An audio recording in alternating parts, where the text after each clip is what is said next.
Gotta talk fast. Gotta talk fast. Gotta talk faster, faster, faster. Gotta talk fast.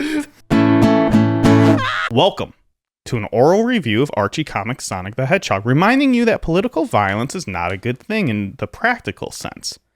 Regardless of the morality of a given violent act, hurting others physically can spiral into blind violence. Civil wars are a bad thing.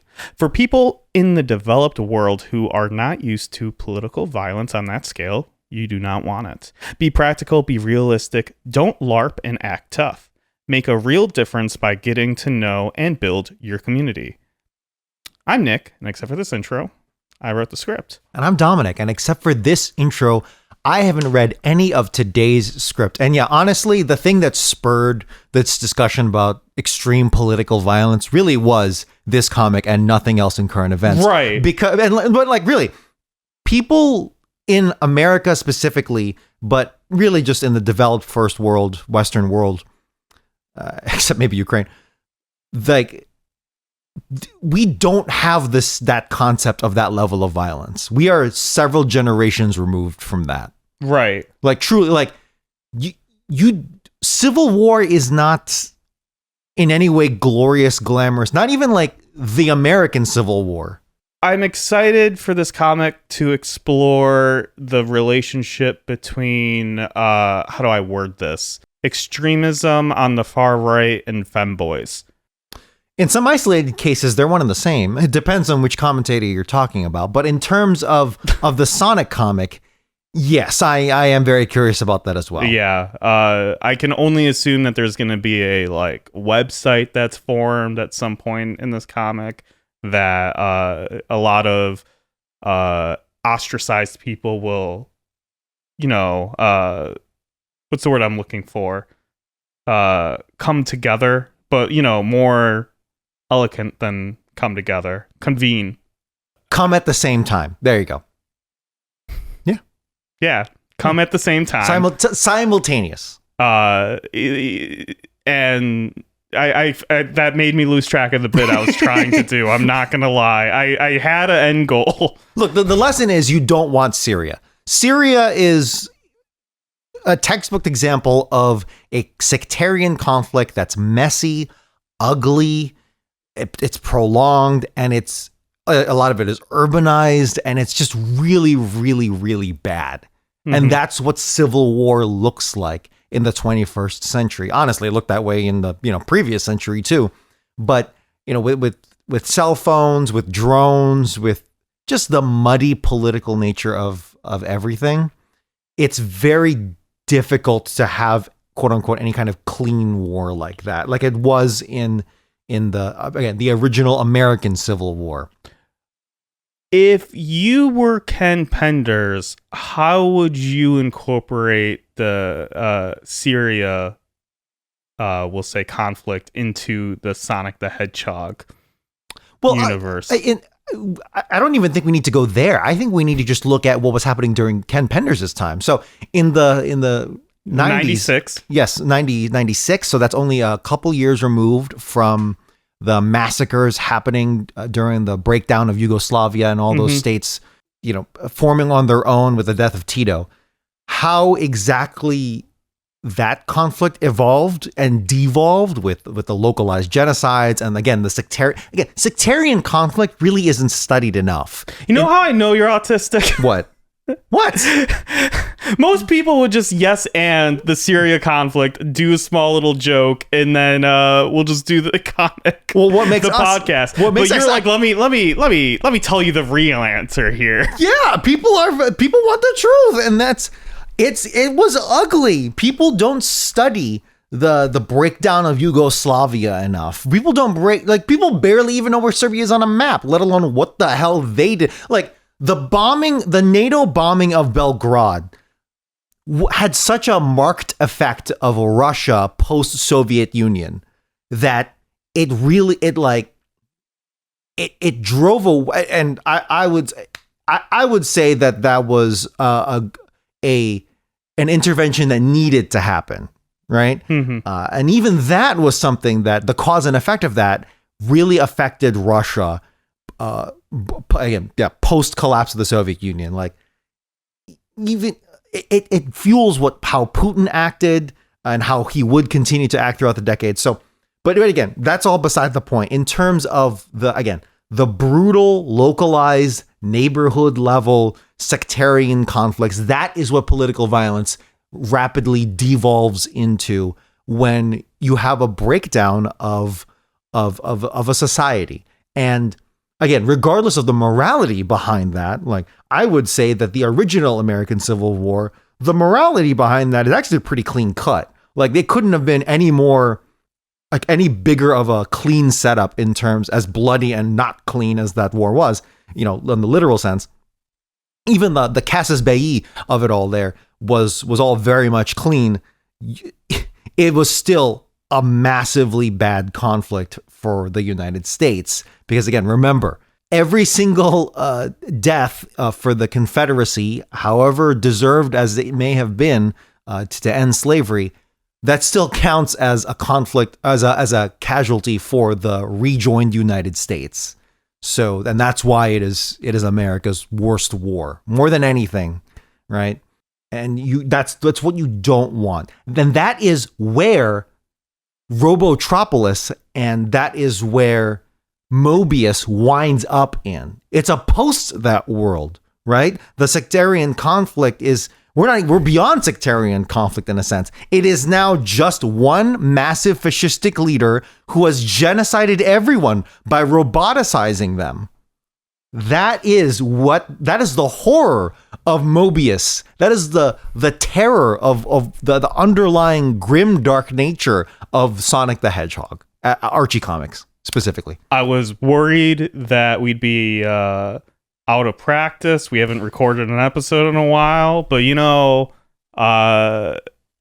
came in hot and you crushed it. Thank you.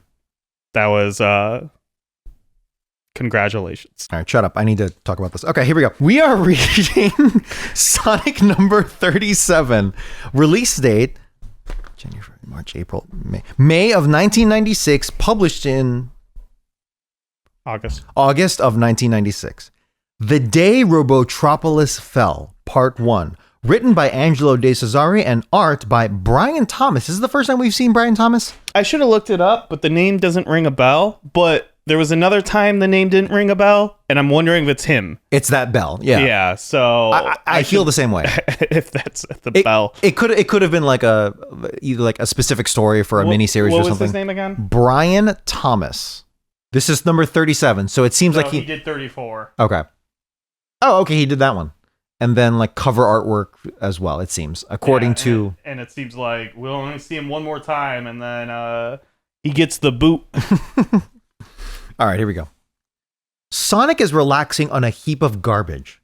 Toxic fumes fill the sky as he seems to be in a garbage dump in Robotropolis, or perhaps the heart of Robotropolis, one can never tell. He is accompanied by Sally, who is stressing out.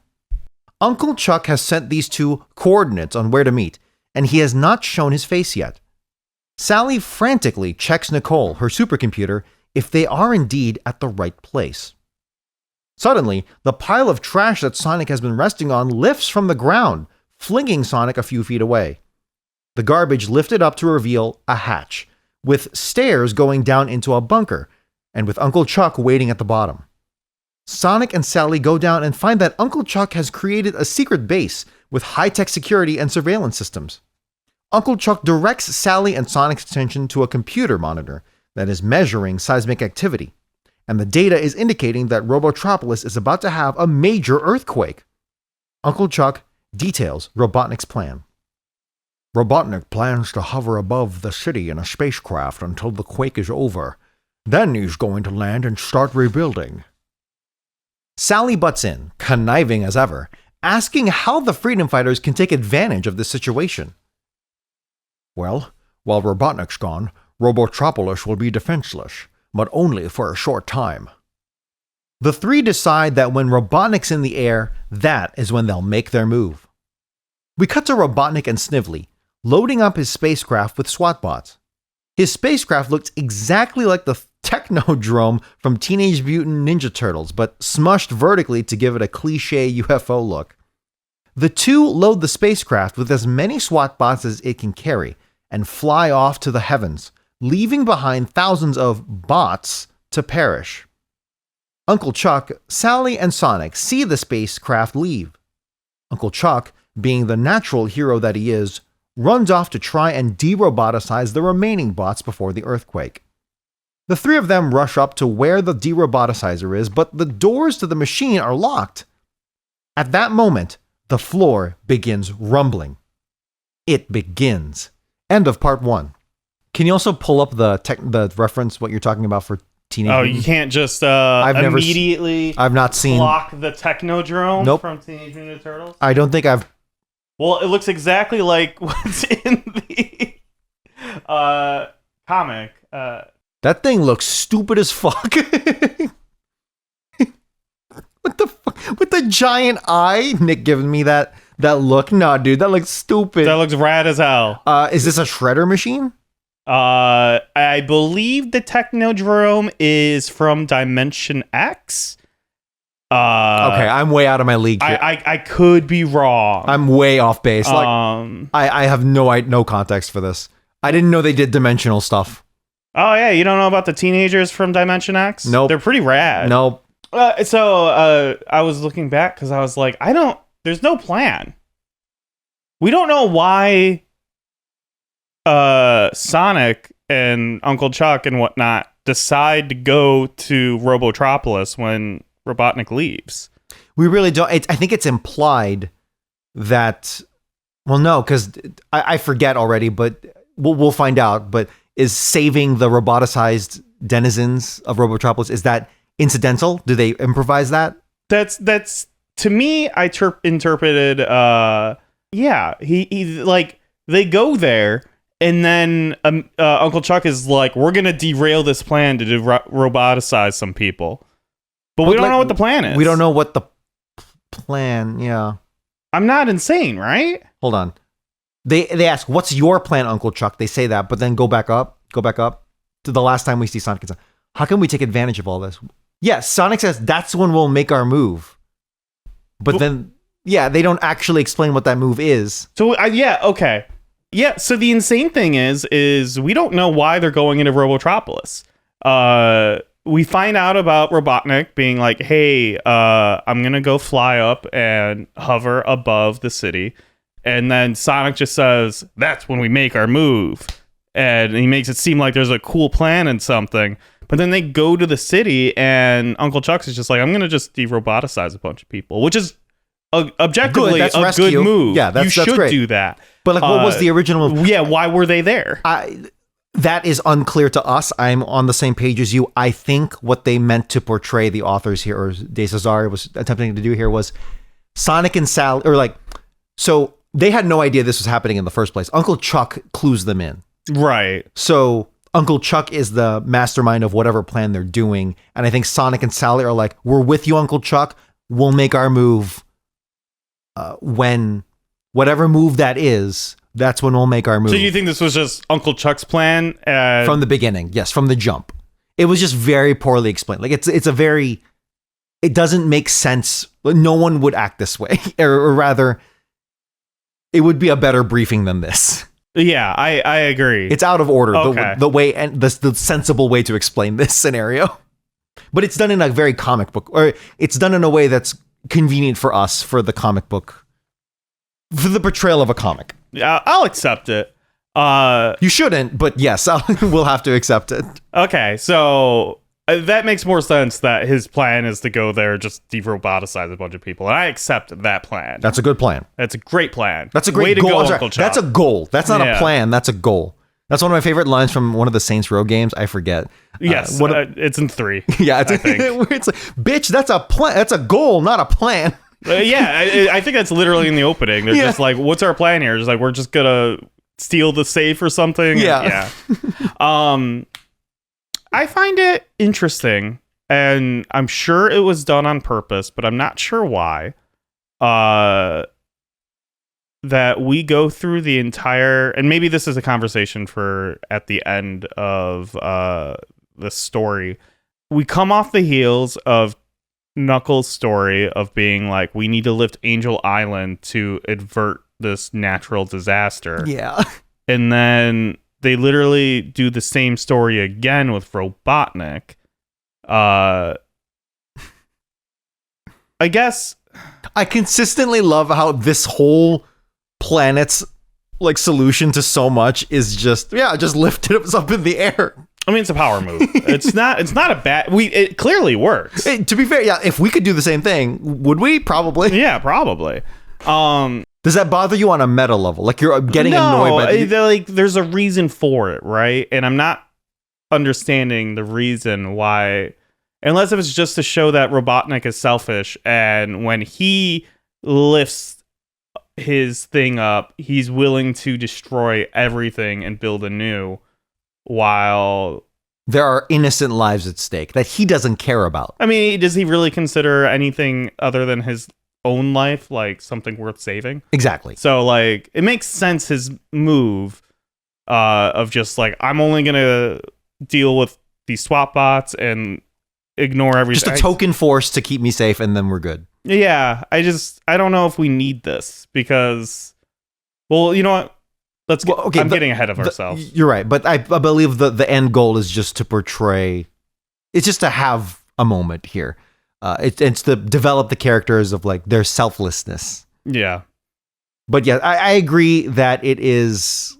I think that it's a cool idea. The idea of an earthquake hitting Mobius in the specific time and place, and there's an urgency to it as well. Like it doesn't seem like Robotnik has too much of any choice to do anything. It's like, oh, the tectonic plates are moving, and we just gotta go. So this is my plan. Yeah. I can't think of anything else to do. I think Batman had a comic storyline. I think it was called No Man's Land, where just a massive earthquake up really high up there on the scale rocks Gotham, and it becomes like the United States government is like, the damage here is so bad, we're going to disavow Gotham City. Mm-hmm. Like it's no longer to be American territory.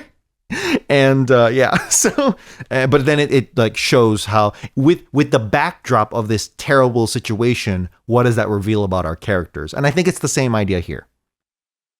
And I think that storyline came after this. It came in like in the mid 2000s or something. That seems right. Yeah. Well, let's move on. Yeah, I have a lot to say, but I think it needs to be at the conclusion of these three.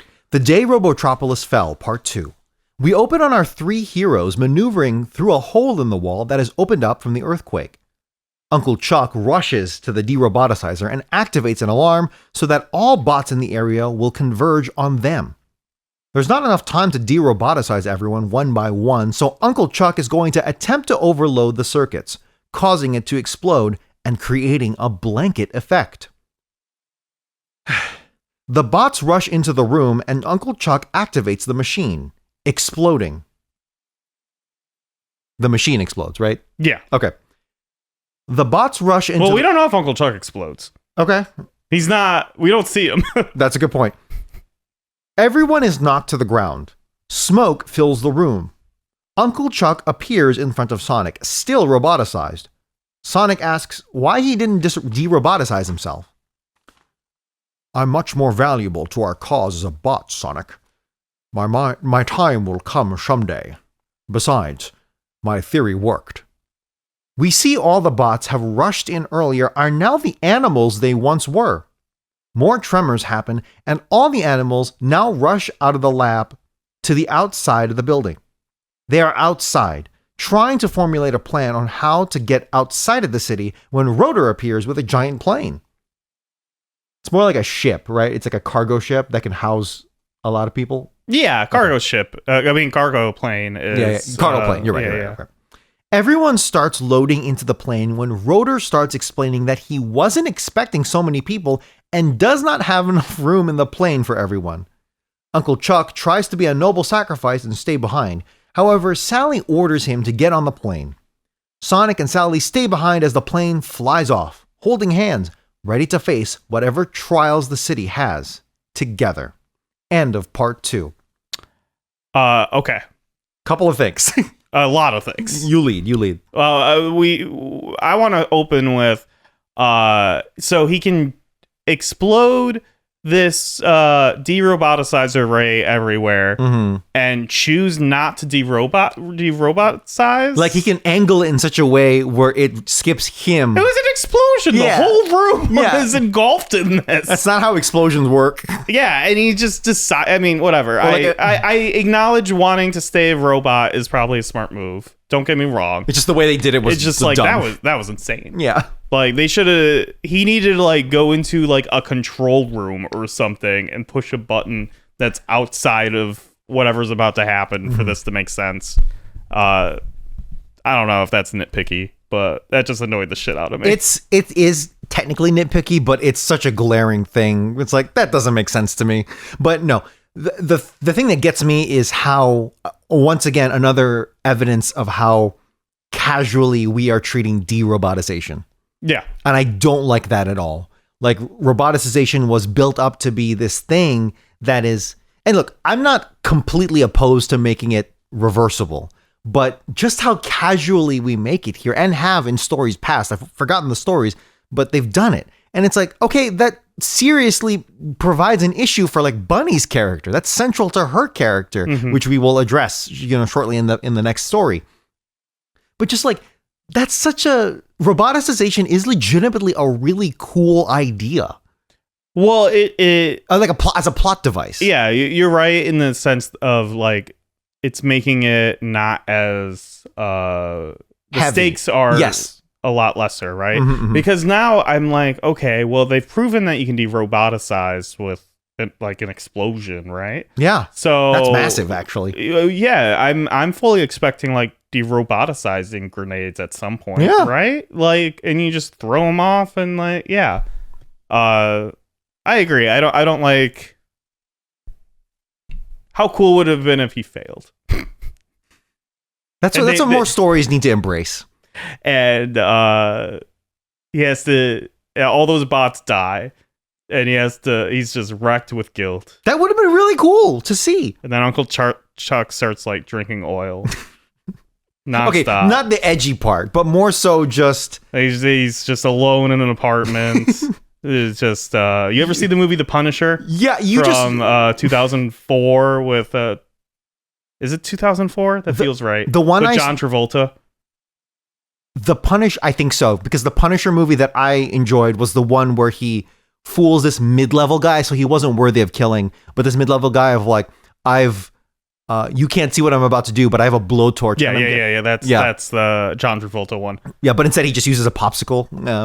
Which is a really funny scene. Yeah, no, I enjoyed that one. I picture Uncle Chuck just to be like that character after his family dies. Yeah, and then like he like lives in a warehouse-esque building. I've always wanted to live where he lived. I thought it was always a cool building.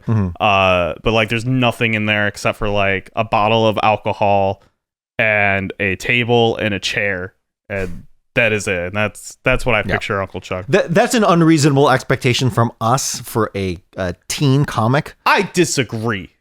Okay, the imagery of that, literally what you're saying, but yes, but the lack of weight here, what we're getting at, really, is the lack of weight, and it is, dear God, Rotor looks deformed in that panel. Oh, for sure. Sorry. All I'm saying is if the kids can't handle a story about a guy becoming an alcoholic because he's failed, then these kids don't deserve stories. These kids, the writers are depriving these kids of failure stories, which is what roboticization is, what was originally, what it came off to mean originally. I think that was cool, but whatever. And now it's like, oh yeah, Uncle Chuck is just like this to be cool, effectively. It's like, how cool is it that Uncle Chuck is a robot? I mean, obviously he explains that he is more useful, and that I get. Yeah. But the meta level is, hey, he's got a robot hedgehog for an uncle. That's cool, right, kids? That is actually pretty cool. I mean, sure, but it removes. If I could turn my uncle into a robot, I'd do it in a heartbeat. I mean, like, look. Or, I mean, a pulse beat, because he won't have a heart anymore. I don't know. That was. Can you make that so I was funny? No. Can you make that? Use your editing powers to make me funny? Yeah. Just like edited a funnier joke from a different episode. Yeah. No. Good luck finding one. If I could turn my uncle into a robot, I'd do it in a pulse beat. Facebook, buddy. But like the original roboticization we see is Bunny effectively in a gas van. Yeah. How heavy is that imagery? Which I'm sure they didn't. I mean, she was literally picked up off the street. Yeah. Picked up off the street, which is surprisingly prescient here in Chicago in 2025. But yes, being picked off the street and just being shoved into this van by agents of the state, and it's terrible.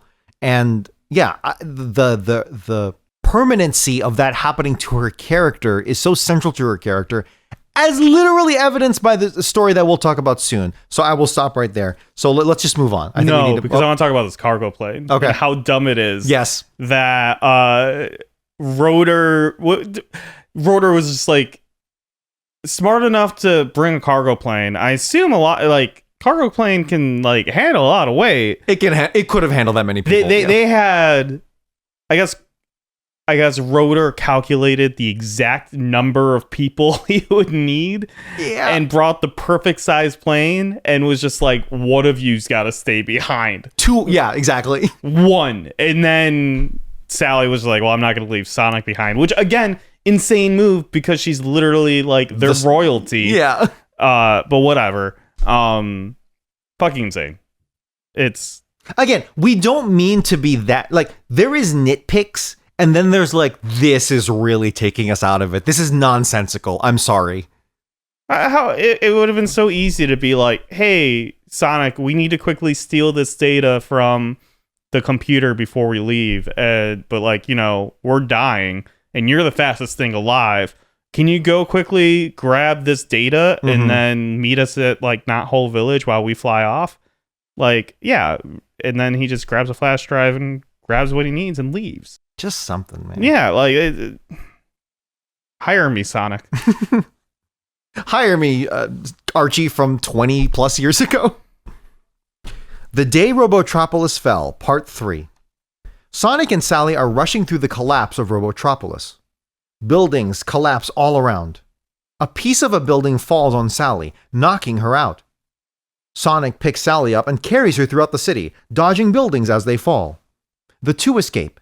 The next day, we see Sally standing in front of the villagers of Knothole, giving a medal to Uncle Chuck for his courage and selflessness. Robotnik and Snively fly down to the ruins of Robotropolis. The city is in ruins. Snively asks what's to prevent the freedom fighters from attacking now that the city is destroyed. Robotnik says that he's created a force field that will prevent the freedom fighters from being able to attack. He begins, saying to activate the force field. Snively instantly activates it without waiting for Robotnik's finished sentence. The two crash into the force field, crashing outside the city. Robotnik was about to say, "When we get inside." Oh, those lovable goofballs. End of The Day Robotropolis Fell. Well, that was certainly a waste of a really cool plot point, but like a setup, but whatever. How cool. I would love it if they commit to this. He rebuilds Robotropolis, but there's this huge section that he can't build because it's like a force field that he can't deactivate. Yeah, that would be great. That would legitimately be really funny. I would actually like adore that. Like a municipal level, like fuck up. Yep. Where it's like, yeah, so we can't get in, like the force field generators inside, and like we accidentally you made it in a way where you can't penetrate. Well, here we are. And look, here's the thing. I think that would be like legitimately would be a really cool way to like showcase how Robotnik plays with life and society on that level. Like that shows how maniacal, how much of a megalomaniac he is. That would be cool. But now everything is just treated to nothing effectively. Yeah. I mean, I look at these and I'm like, what did we learn? And I was like, I don't think we really learned anything. Well, it's a character showcase where it's like, it shows how selfless Uncle Chuck is. It shows how, okay, we've progressed the plot specifically in the sense that Uncle Chuck will stay a robot. We've settled that argument because he believes that he is more useful as a bot, half sentient, right? Uh-huh. So there's that. And then more aiding to Sonic and Sally's love and dedication to each other and their selflessness. But really, it's nothing because we kind of already knew all this. The only real thing is, yes, Uncle Chuck stays a bot. That's it. But God, it just feels arbitrary, and the reasoning for all these plot points is so flippant that I'm not enjoying it all that much, even for a kid's comic. I really try to ground myself in that way, but even then, it's still like I don't know. No, I'm with you, man. Okay, it's I was disappointed. I do like the idea of trying to pretty much tackle the Knuckles story as a modern day with Robotnik and his city. I'm sorry. A modern day what? Like a parallel story. Thank you. Yeah, where like his city's going to be destroyed. But like he views it. I mean, he views it as like an opportunity to rebuild. Mm-hmm. And Knuckles doesn't do that. Or the echidnas don't do that. Exactly. Yeah. That's an interesting parallel that could have been drawn. Yeah. Which maybe we'll see, but I don't think so. Yeah. I mean, I don't think they're going to do anything more with it other than what we've seen here, right? Yeah. I predicted that the next issue is everything's fixed, right? Yeah. For Robotnik. That's the thing is that annoys me about this comic is they play with some cool ideas. I like the idea of Robotnik being in this situation. Yeah. Even if an earthquake seems random, which to me it doesn't seem like, because earthquakes just happen like that. But even then, it's like, no, what happens if we level the playing field and Robotnik has to go guerrilla for a few months? Oh, that'd be actually cool. That'd be sick. And like, how do the freedom fighters, and they even allude, they do mention it, how do the freedom fighters take advantage of the situation? And yeah, they really don't do much. And the author hand waves it away by just saying, well, we set up a force field with a gag at the end. I would love it if for like the next couple issues, Robotnik is like looking for like trying to rebuild while also dealing with like attacks from like Not Whole Village or something. He's sick, dude. Yeah. I want a Robotnik centric issue where we're following him dealing with how annoying like the freedom fighters are while he's just trying to build his fucking city, man. Yeah. That'd be fun. I hope that happens. Me too. Bunny Rabbit in. You didn't write the actual title. Oh, did I not? It just says Bunny Rabbit in. I tried.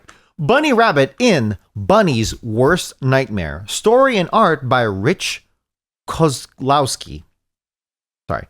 Kozlowski. Yeah, Kozlowski. I got to be better with those kinds of names because we live in Chicago and Poles are everywhere. Hey, I'm 50% Polish. Oh, really? I don't know. My dad used to call me Polak. Jesus, so, what? Yeah, Polak. Isn't he a Polish then? No, he's Dutch. That's the other 50%. Oh, okay. So my dad was pretty racist towards me growing up. That's pretty effed up, dude.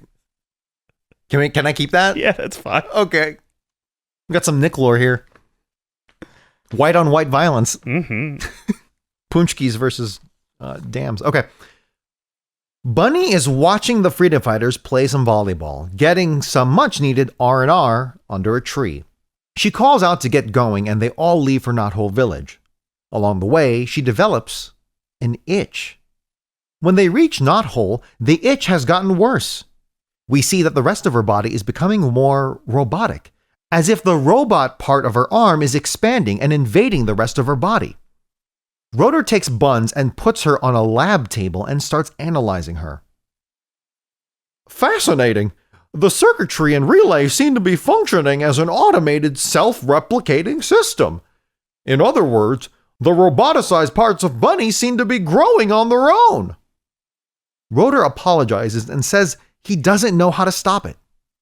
We cut to Bunny, who's now 90% robot, with just her head retaining her animal self. Just then, a hologram pops out of Buns' hands. The image of Robotnik appears in front of her. To the freedom fighter known as Bunny Rabbit, if you are receiving this message, you are no doubt in the final stages of total roboticization. You probably thought you had escaped. What you did not know was that in the first phase of your roboticization, a microscopic device was implanted in case of your escape. This device ensures that, in time, total roboticization will occur. It is a self-replicating / repairing device that cannot be reversed and cannot be removed. If you are successfully deroboticized, you will automatically be transformed back to my robotic slave. Buns, who feels the robotic nature take over, decides to run away in the dark of the night. She writes a letter to her friends saying that she was afraid of endangering them, and she runs off into the darkness. She runs to the point of exhaustion and passes out under a tree. She awakes in a daze. She's back to normal. Sally walks up after hearing the commotion and asks, "What's wrong?" She explains that she's back to normal and that there's no issue. Sally asks if Buns has been having nightmares again. Bun says yes and blames the nightmares on the pie she ate earlier. Nightmare? More like night hair. End of Bunny's worst nightmare. I'm surprised they didn't make that pun. Yeah, me too. I came up with that one all on my own. How'd you like this one? This story is directly fighting the lessons from the immediate story preceding it. In the sense that, like, oh, this story studies the deep fear of Bunny becoming a full robot. And like, oh, what if Robotnik finds a way to finish the job, right? We just found out that there is a way to deroboticize you, and in a way that's pretty simple, and in a way, or like, to a degree, very doable, and also area of effect, multiple people at once. Like, you can mass synthesize this solution, this cure, right? So all that buoyancy all this grounding issue is now made buoyant by all of that, and it's really annoying. Well, I mean, this is just a dream. Sure, but why did we have it in the first place? That is Bunny's worst nightmare, is her becoming a full robot or losing her total self. Right. It's the robot half of her fighting. It seems like have we had this reckoning? Because this is a classic. Bunny is a personified issue of two parts of her, of like her hating a part of herself. Right. That is a classic issue of any character, but made personified by this sci-fi thing, which is cool. That's great. That's why Bunny is one of my favorite characters. I mean, she's the literal personification of man versus machine. Yeah, that too. So absolutely.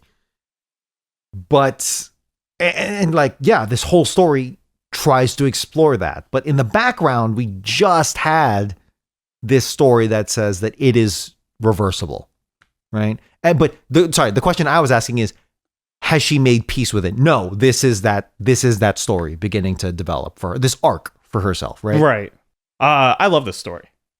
I mean, you're right. In the backdrop of the last issue, it hurts. It just hurts. It does hurt it. It honestly, this should not have been included in the same exact issue. Or it should have been before, or like, you don't open with a Bun story. No. I'm sorry. But like, it should have been inserted before this whole issue. Yeah, I agree. But I mean,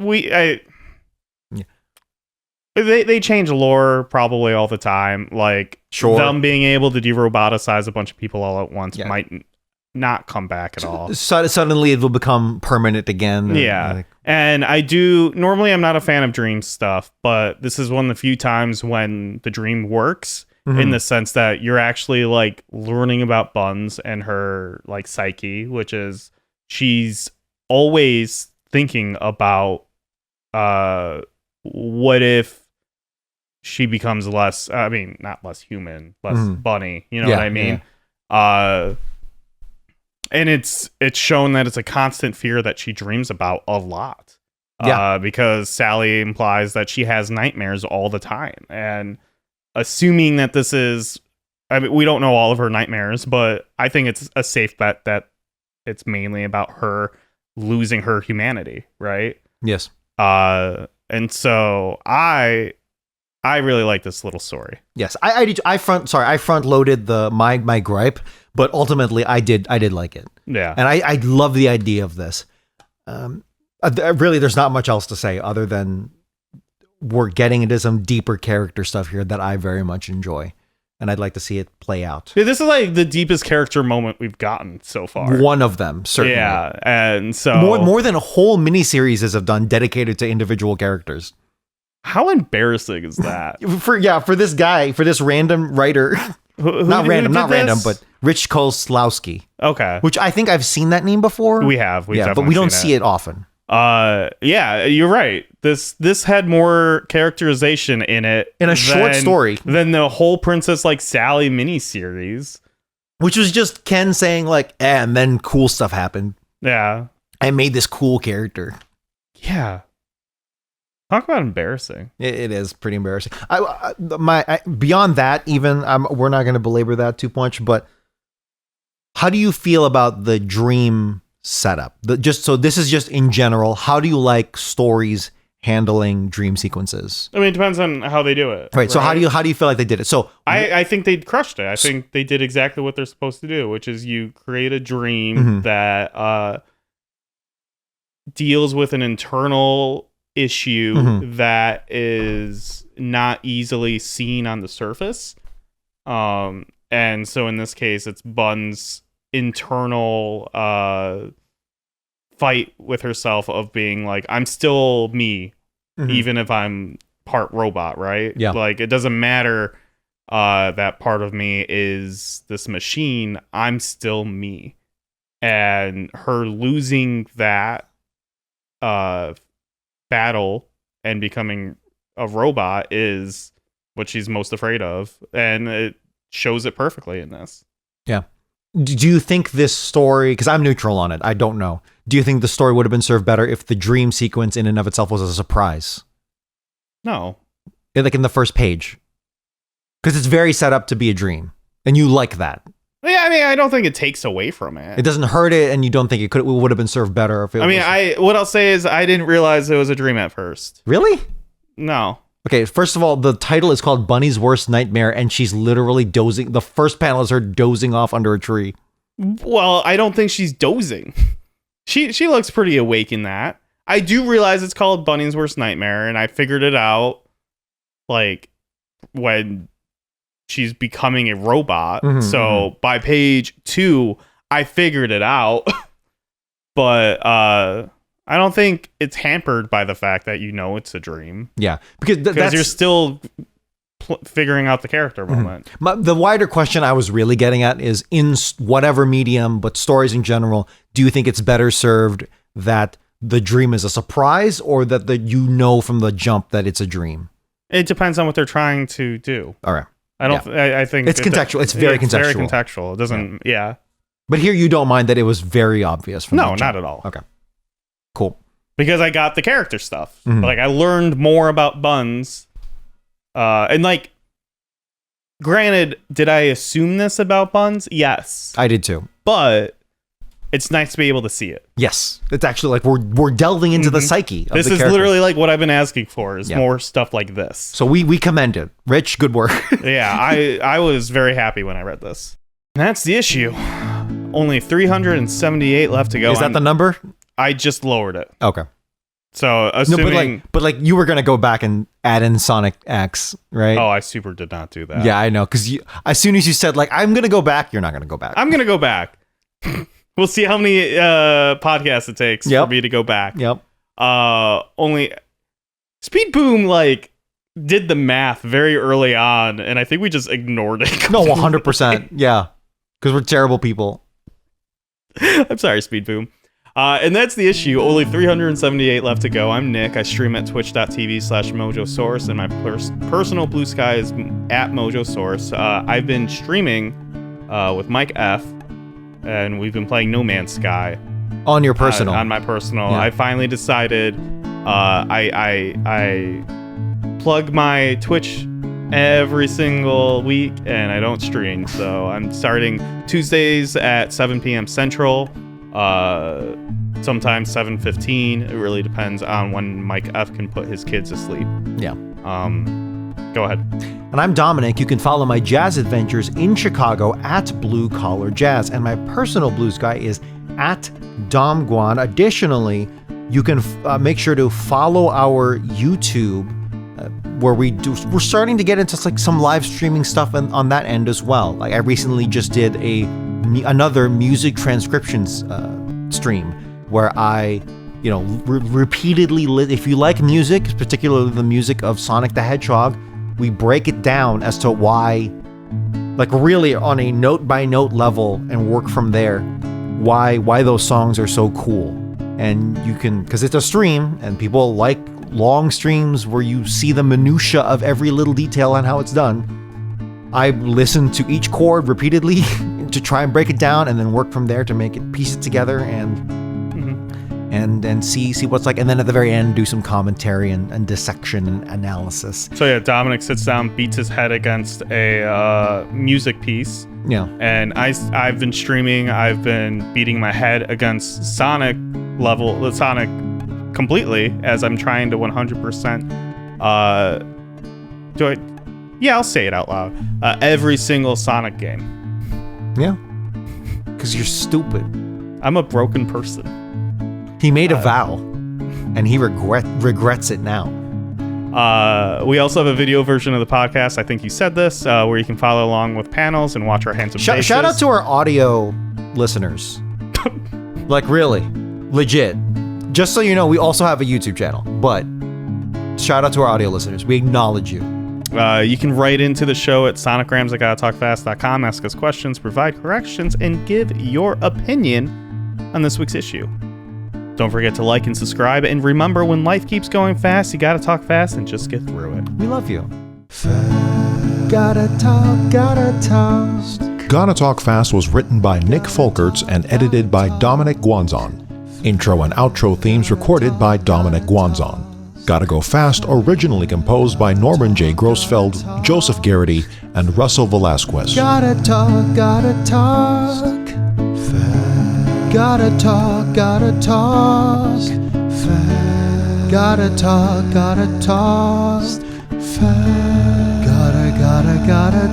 Gotta talk fast. Gotta talk fast. Gotta talk fast. Gotta talk